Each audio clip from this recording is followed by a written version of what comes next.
বিধানসভায় বিরোধী দলনেতা হিসেবে শোভনদেব চট্টোপাধ্যায়ের নাম প্রস্তাবে নয়না বন্দ্যোপাধ্যায়ের সই নিয়েও কিন্তু প্রশ্ন উঠছে। সেই সই নয়নারই কিনা তা জানতে তার বাড়িতে সিআইডি আধিকারিকেরা পৌঁছে যান।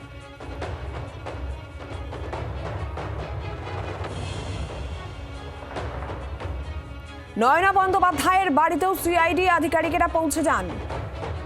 বিরোধী দলনেতা হিসেবে শোভনদেব চট্টোপাধ্যায়ের নাম প্রস্তাবে নয়না বন্দ্যোপাধ্যায়ের সই নিয়েও প্রশ্ন উঠছে। সেক্ষেত্রে সেটাও যাচাই করার যা তদন্ত, যেটা নিয়ে বিতর্ক, যেটা নিয়ে তদন্ত করছে সিআইডি আধিকারিকেরা। একের পর এক তৃণমূল বিধায়কের বাড়িতে তারা যাচ্ছেন।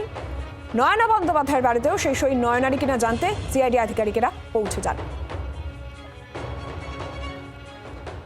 অন্যদিকে বিধানসভা সইকাণ্ডে কুণাল ঘোষের কাছেও সিআইডি আধিকারিকেরা যান, কিন্তু সেই সময় তিনি বাড়িতে ছিলেন না। তার সঙ্গে ফোনে যোগাযোগ করা হয়। 2-1 দিনের মধ্যেই তদন্তকারীদের মুখোমুখি হবেন কুণাল ঘোষ, এমনটাই জানানো হয়েছে। আমরা কথা বলেছিলাম এই প্রসঙ্গে তৃণমূল বিধায়কের সঙ্গে, শুনবো কি বললেন।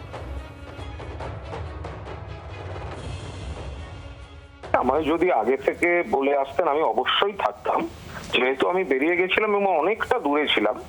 তো ফোনে ওনাদের সঙ্গে কথা হয় যে আমি দূরে আছি, এবং আমি জিজ্ঞাসা করি যে কি বিষয়টা, ওনারা সামনাসামনি কথা বলবেন। ফলে আমার ধারণা আজকালের মধ্যে ওনাদের সঙ্গে আমার দেখা হয়ে যাবে।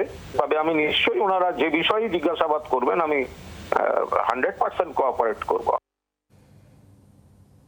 এর মধ্যে ক্যানিং পূর্বের তৃণমূল বিধায়ক বাহারুল ইসলাম, তার বাড়িতেও সিআইডি যায়, কিন্তু তিনি কি দাবি করছেন? ক্যানিং পূর্বের বিধায়কের বক্তব্য সই জালিয়াতি করা হয়েছে। কারণ তার বক্তব্য যে 6 মে তিনি কিন্তু সারাদিন বাড়িতেই ছিলেন এবং বাইরে যাননি। তিনি যদি বাড়িতেই থাকেন তাহলে তার সই হলো কিভাবে? দলের বিরুদ্ধেও দলের ভূমিকা নিয়ে অসন্তোষ প্রকাশ করেন বাহারুল।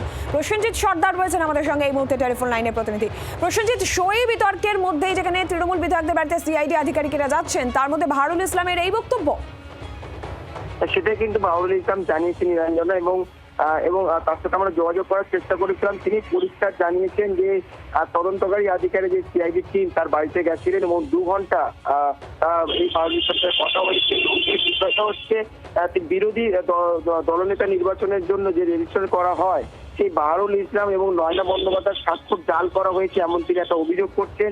এবং তিনি পরিষ্কার জানিয়েছেন যে 6 মে তিনি বাড়িতে সারাদিনই ছিলেন, তিনি বাড়ির বাইরে বার হয়নি। তাহলে তার সই কে বা কারা করলো, এবং দলের বিরুদ্ধে একটা ক্ষোভ প্রকাশ করেছেন। এবং তিনি জানিয়েছেন যে আজকে তিনি বিধানসভায় যাবেন এবং দলের যারা নেতৃত্ব তাদের সাথে কথা বলবেন, এবং এই বিষয় নিয়ে তিনি কিন্তু অসন্তোষ করেছেন। এবং তিনি আরো জানিয়েছেন যে যারা তদন্তকারী আধিকারিক তারা সব রকম সাহায্য তিনি করবেন।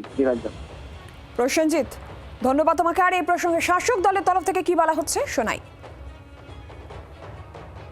আমার তো অবাক লাগছে, এতদিন তো জানতাম মাড, বালি, কয়লা এসব হচ্ছে, এখন সইও দেখছি চুরি হয়ে যাচ্ছে। যে সই নিয়ে যদি এত বিতর্ক হয়, এত সন্দেহের অবকাশ হয়, তাহলে বাকিগুলো নিয়ে কি হবে?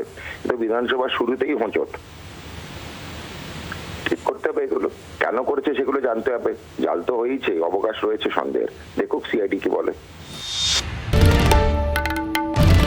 বাংলার আওয়াজ, বাঙালির আবেগ, জি 24 ঘন্টা।